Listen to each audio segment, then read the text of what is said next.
The Misbehavior of Markets by Benoit B. Mandelbrot and Richard L. Hudson. Picture an ordinary summer day in August 1998. Wall Street was about to witness the impossible. A sense of unease crept through the financial district. Japan's economy was stumbling, China's currency was wobbling, and Russia, the darling emerging market everyone had been betting on just months before, was running out of cash. On August 4th, the Dow Jones plummeted 3.5%. A few weeks later, as Moscow's troubles deepened, it dropped another 4.4%. Then came August 31st, a day that would make history, when the market crashed 6.8% in just one trading session. Wall Street went into full panic mode. Analysts were throwing around words like meltdown. One expert grimly predicted it might take investors a lifetime to recover their losses. But here's where things get really weird. According to the sophisticated financial models taught at every top business school, the same models running on supercomputers at the world's biggest banks, that August 31st crash should have been virtually impossible. The mathematical odds? 1 in 20 million. You could trade stocks every single day for nearly 100,000 years and never expect to see a day like that. And 3 such dramatic drops in a single month? The odds ballooned to 1 in 500 billion. The financial world dismissed it as a freak accident, an act of God. But was it really? Because here's the uncomfortable truth. In financial markets, the supposedly impossible happens with disturbing regularity. Just 1 year earlier, the Dow had plunged 7.7% in a single day, an event the models said had a 1 in 50 billion chance of occurring. And Black Monday, October 19, 1987, saw an absolutely devastating 29.2% collapse. What were the odds of that happening according to standard financial theory? Less than 1 in 10 to the power of 50. That's a 1, followed by 50 zeros, a number so incomprehensibly large, it might as well describe the number of atoms in multiple universes. So what on earth is going on? We're constantly told that markets are rational, efficient, and predictable to some degree. Prestigious universities teach elegant mathematical formulas designed to help us manage risk and construct the perfect portfolio. Yet time and time again, the real world seems to laugh at these theories, tear up the rulebook, and set it ablaze. For over 40 years, one maverick genius stood apart from the crowd, seeing what others couldn't. He wasn't an economist or a Wall Street hotshot. He was a mathematician who studied nature's beautiful chaos, the roughness and patterns hidden in coastlines, tree branches, and turbulent rivers. His name was Benoit Mandelbrot, and he discovered that the same mysterious laws governing these natural phenomena also controlled the wild swings of financial markets. Today we're diving into his groundbreaking book, The Misbehavior of Markets. This isn't your typical dry finance textbook. It's a story about revolutionary ideas and a completely new way of seeing the world. By the time we're done, you'll understand the hidden geometry of risk, why markets crash, and why the financial world is far wilder and more fascinating than anyone has admitted. You'll learn the secret language of markets, not to predict them with certainty, but to finally, truly understand what makes them tick. To grasp the revolution that Benoit Mandelbrot sparked, we first need to understand the established world he challenged. For nearly a century, the entire field of finance rested on one beautifully simple idea that started back in 1900 with a young French mathematician named Louis Bachelier. Back then, serious mathematicians didn't waste their time studying stock markets. It seemed messy, grubby, and hopelessly unpredictable. But Bachelier had a stroke of genius. He suggested we think about stock price movements as a, quote, random walk. Picture a slightly tipsy man stumbling across an open field. He staggers left, then right, lurches forward 2 steps, stumbles back 1. His path is completely random. You can't possibly predict where he'll be in 10 minutes. But here's the thing. Your absolute best guess is that he'll end up right back where he started. Bachelier proposed that financial markets work exactly the same way. Tomorrow's stock price is just a random step away from today's price. Your best forecast for tomorrow? Simply today's price. This elegant idea became the bedrock for what we now call the efficient market hypothesis, the theory that all available information is already baked into current prices, making markets perfectly fair and fundamentally unpredictable. But there was another critical piece to this puzzle. Bachelier and his followers assumed that the size of these random price steps followed a very specific pattern, one so common in nature that mathematicians simply called it normal. We know it better as the bell curve. Think about measuring the heights of soldiers in an army. Most cluster around the average height. A few are somewhat taller, a few somewhat shorter. Extremely tall or extremely short soldiers are exceptionally rare. Graph this out and you get that classic bell shape. According to the theory, stock market changes followed this same pattern. Most days, prices would barely budge. Very, very rarely, they'd make a big move. Mandelbrot would later call this comforting view mild randomness. It suggested that risk was something you could precisely calculate, measure, and control. On this foundation, the entire elegant house of modern finance was constructed. In the 1950s, a young economist named Harry Markowitz tackled a fundamental question: what exactly is risk? He answered it using the bell curve, defining risk as variance, a statistical measure of how much a stock's price typically swings around its average. The wider the bell curve, the riskier the stock. With this insight, he created modern portfolio theory, a mathematical recipe for mixing different stocks to achieve the highest possible return for the lowest possible risk. Then in the 1960s came William Sharpe, who streamlined Markowitz's work with his capital asset pricing model, known as CAPM. He introduced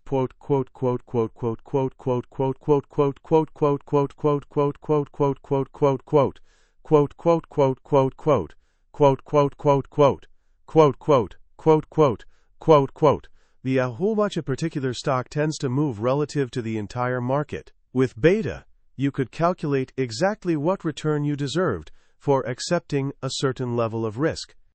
Finally, in the 1970s, came the crown jewel, the Black-Scholes formula.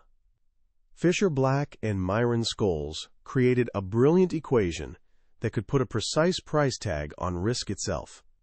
It allowed traders to value stock options, those contracts giving you the right to buy or sell a stock in the future. This formula was like financial alchemy, fueling the explosive growth of the derivatives market and explaining why so many executives get paid in stock options. This was the old way, a beautiful, elegant, mathematically coherent world. Its message was crystal clear: risk is measurable, manageable, and can be tamed through clever mathematics. It became sacred orthodoxy, taught at every business school and programmed into computers at every major bank on Wall Street. There was just one tiny problem. It was completely, utterly wrong. This is where our hero, Benoit Mandelbrot, enters the story. Mandelbrot was a true maverick, someone who thought in vivid pictures rather than just abstract formulas. He spent his life, as one friend put it, moving orthogonally, at right angles to every fashion and trend. His independent character was forged in the crucible of World War II, when as a Jewish teenager he hid in the French countryside, learning early that independent thought could mean the difference between life and death. He tells a powerful story about his father, who found himself in a prison camp. One day resistance fighters attacked and told the prisoners to flee. The disoriented group instinctively headed together down the main road toward the nearest town. But Mandelbrot's father stopped and thought. This is madness, he realized. He broke away from the group, left the exposed road, and slipped into the thick forest to make his own way home. Shortly after, he heard a German dive bomber strafing the main group on the road. Alone in the forest, he survived. He was an independent man, Mandelbrot recalled with obvious pride, and so am I. This fierce independence led Mandelbrot to see what the entire financial establishment was blind to. He didn't see markets as neat, orderly machines. He saw them as wild, rough, and turbulent. Mandelbrot invites us to play a fascinating game. He shows us 4 price charts, with all dates and labels stripped away. 2 are genuine historical price charts.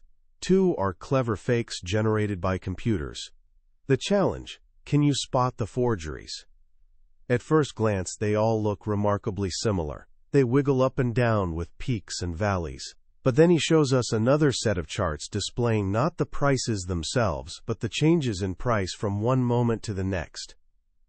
Suddenly the forgery jumps out like a sore thumb. One fake chart is incredibly well-behaved, almost boring. The price changes are mostly uniform, like a freshly mowed lawn. There are a few taller blades of grass, a few bigger changes, but they barely stand out. This chart, Mandelbrot reveals, was generated by the orthodox random walk model, the coin-tossing view of finance beloved by traditional economists. It's the world of the bell curve. Then you look at the real charts, one showing IBM stock and another a currency exchange rate. These look nothing like that neat lawn. They're wild, like an untamed forest, with trees of wildly varying sizes. Long stretches of small undergrowth suddenly give way to gigantic sequoias, those huge, towering price swings that seem to cluster together. This isn't mild, gentle randomness. This is something entirely different. The 4th chart, the other fake, looks just as wild and clumpy as the real market data. It's a perfect ringer. This one, Mandelbrot explains, was generated by his model of the market. The fact that it creates such a convincing forgery is the first major clue that he's discovered something profound. The central problem with the old way of thinking, Mandelbrot argued, was its blind reliance on the bell curve. Real market returns simply don't follow the bell curve. The tails of the distribution, those parts representing extreme events, are much fatter than the bell curve predicts. Let's put some hard numbers on this. From 1916 to 2003, the bell curve predicts there should have been roughly 58 days when the Dow Jones Index moved by more than 3.4%.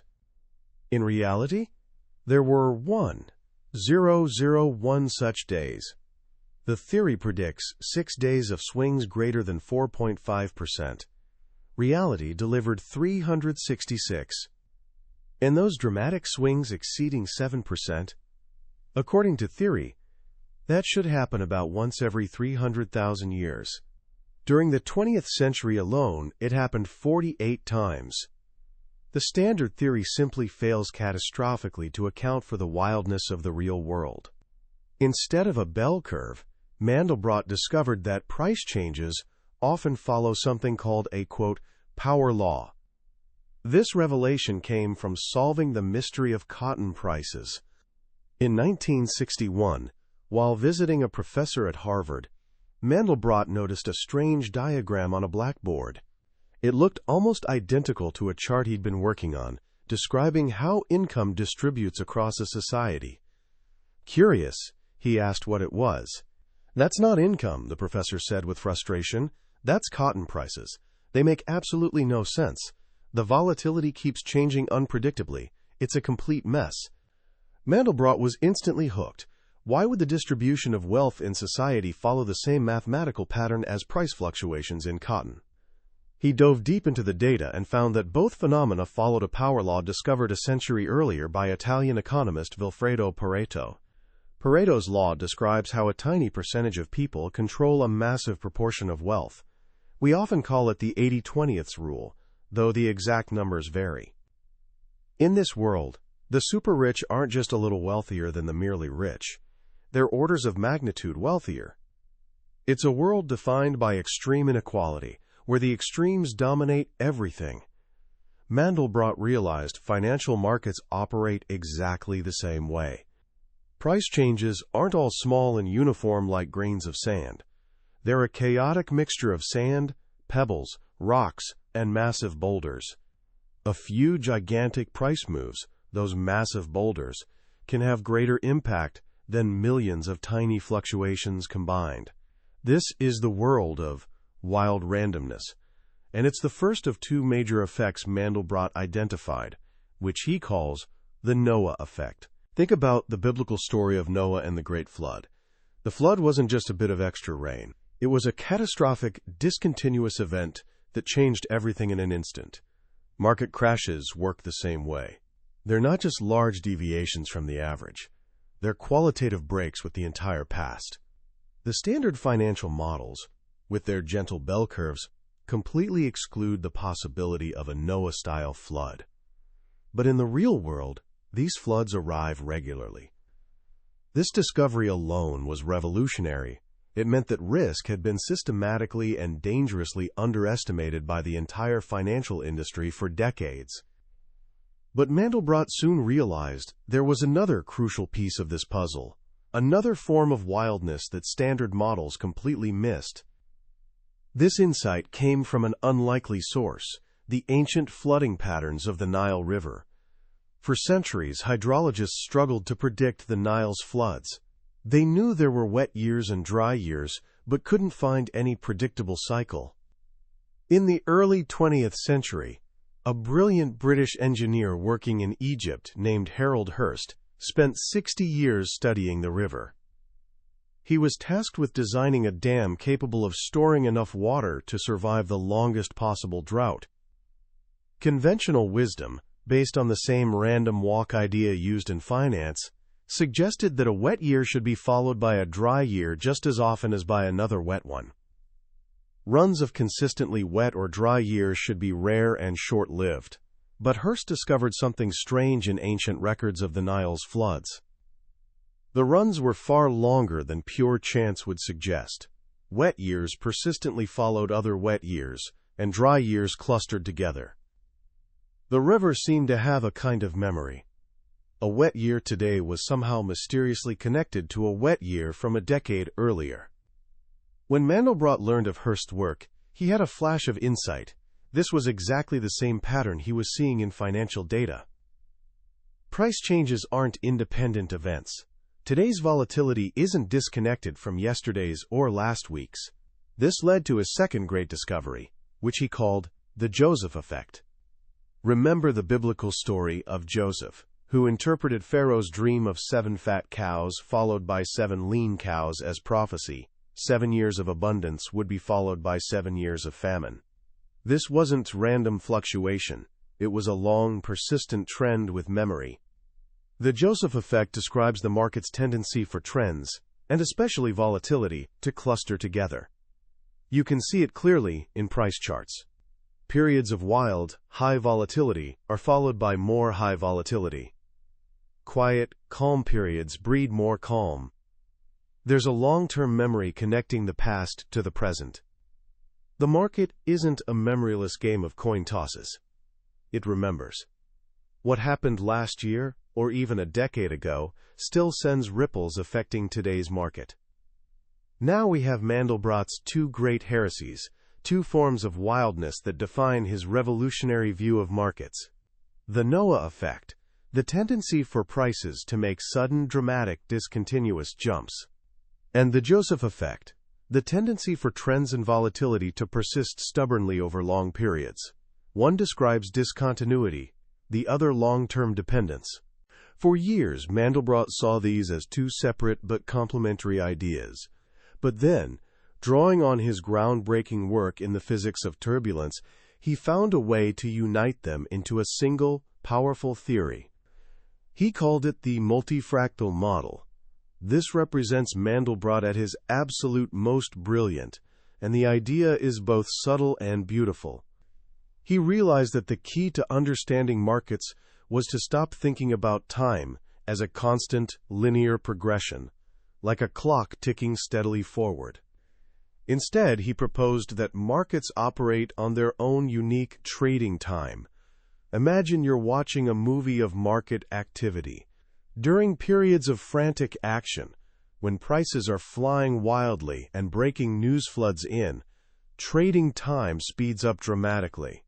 A single minute of clock time might feel like an intense hour of market action. Then, during quiet, slow periods, trading time slows to a crawl.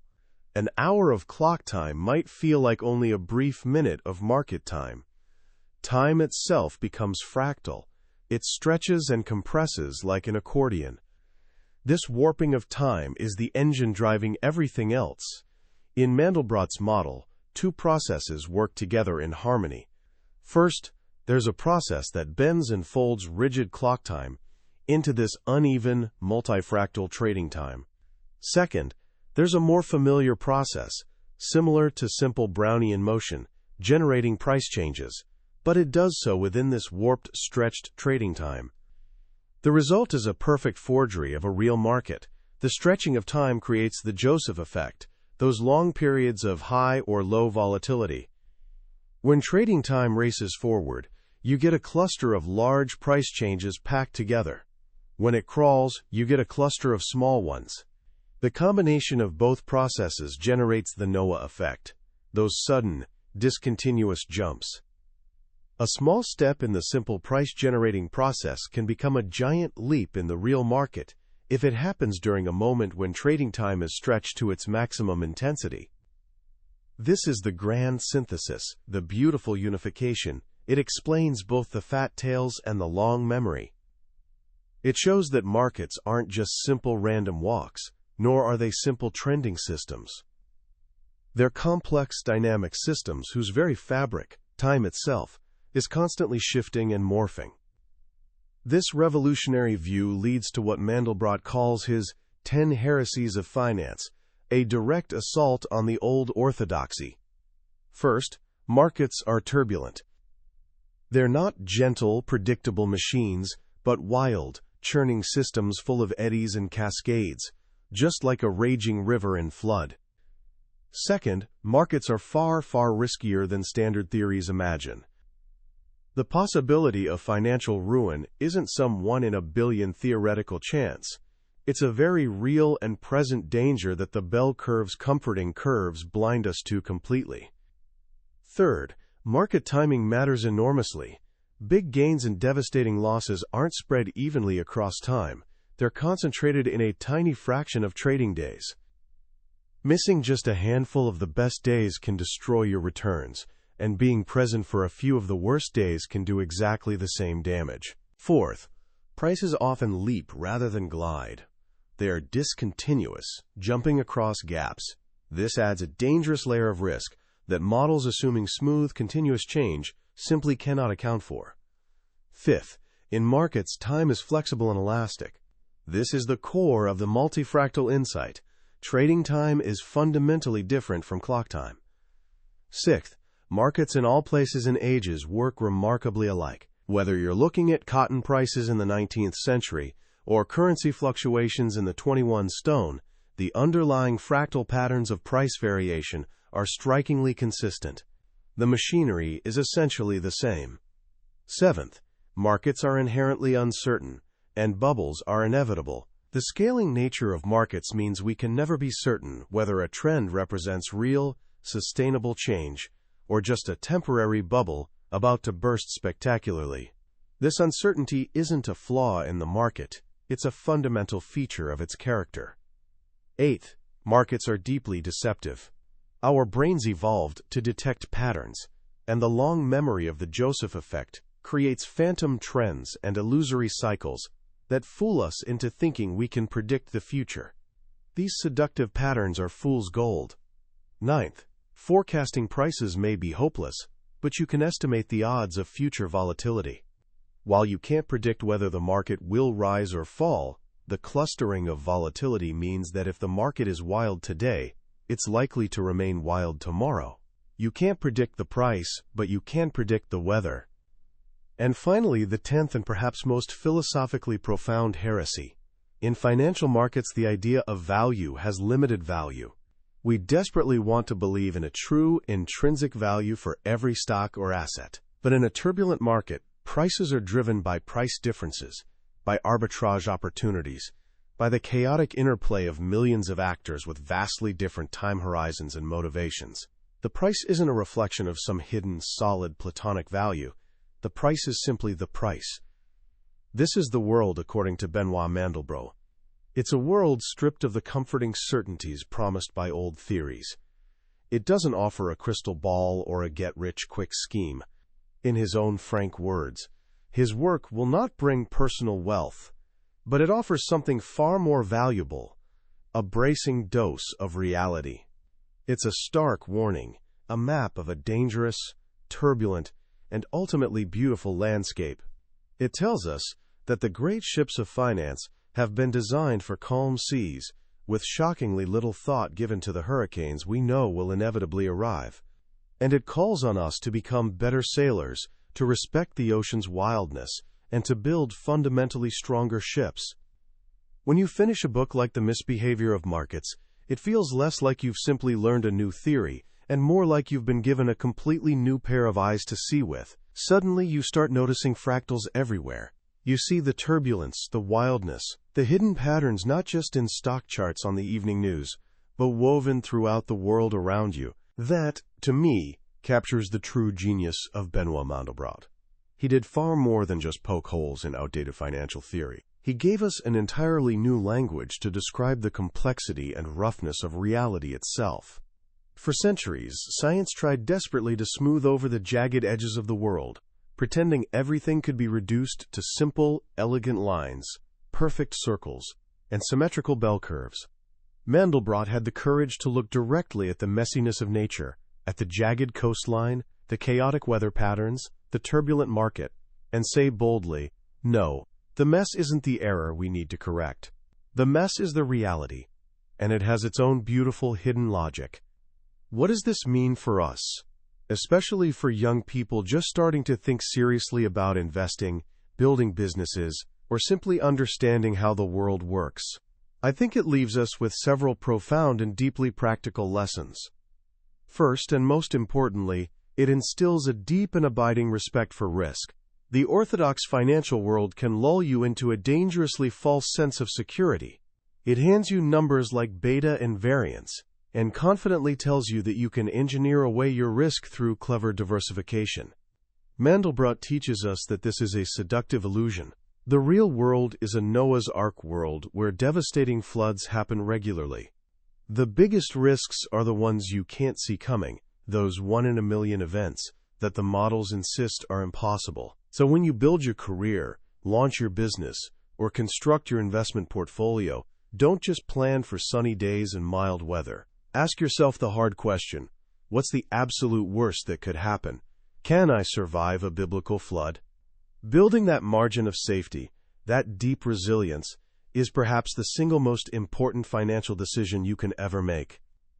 Second, learn to be deeply suspicious of averages. We're collectively obsessed with them. The average return of the stock market, the average price of a house, the average salary for a job. Mandelbrot shows us convincingly that in a world governed by power laws, averages are not just misleading but potentially dangerous. What really matters are the extremes, the outliers.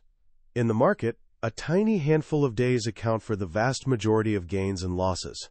In your career, a few key decisions or breakthrough projects will determine the overwhelming majority of your success. Don't get lost obsessing over the middle of the distribution. Pay careful attention to the outliers, because that's where the real action happens, where fortunes are made and lost. Finally, Mandelbrot's work teaches us to embrace a fundamentally different kind of knowledge. The old way of finance was entirely about prediction, about trying to build a perfect crystal ball to see the future with certainty. Mandelbrot shows us convincingly that this is a fool's errand. The market is too complex, too wild, too profoundly human to ever be predicted with any real accuracy. Instead, he offers a wiser path toward genuine understanding. You can't predict the price, but you absolutely can understand the market's character and mood. Is it currently in a turbulent, high-volatility state? Or is it in a calm, quiet period? Is it showing clear signs of long memory, of a persistent trend that might continue? Asking these questions doesn't magically give you the answer, but it helps you ask the right questions. It shifts your focus from a desperate, futile search for certainty to a wise, humble navigation of fundamental uncertainty. And that, I deeply believe, is a lesson that extends far beyond finance. It's truly a lesson for life itself. That was our journey through The Misbehavior of Markets by Benoit Mandelbrot and Richard Hudson. We've explored the core revolutionary ideas today. but I'll be completely honest with you. Any summary is like looking at a photograph of the Grand Canyon. It can show you the rough shape and the beautiful colors, but it can never capture the actual feeling of standing on that edge, the sheer overwhelming scale and magnificence of the real thing. The genuine magic of this book happens when you read it for yourself, when Mandelbrot's vivid stories and intensely visual way of thinking start to really click in your own mind. Consider this summary your map, helping you decide whether this particular journey is worth taking. If anything we've discussed today has sparked your curiosity or challenged your assumptions, I truly encourage you to pick up your own copy. Reading it isn't just about passively learning facts. It's an active experience that can fundamentally change the way you see the world of money, risk, and even nature itself. You can find a link to the book in the description below. Also, if you've found this exploration valuable and it's given you a genuinely new perspective, I'd be incredibly grateful if you would like this video and subscribe to the channel. It lets me know that these deep dives are actually helpful to you, and it ensures you won't miss our next journey into another potentially life-changing book from the billionaire's bookshelf. Let's keep learning and growing together.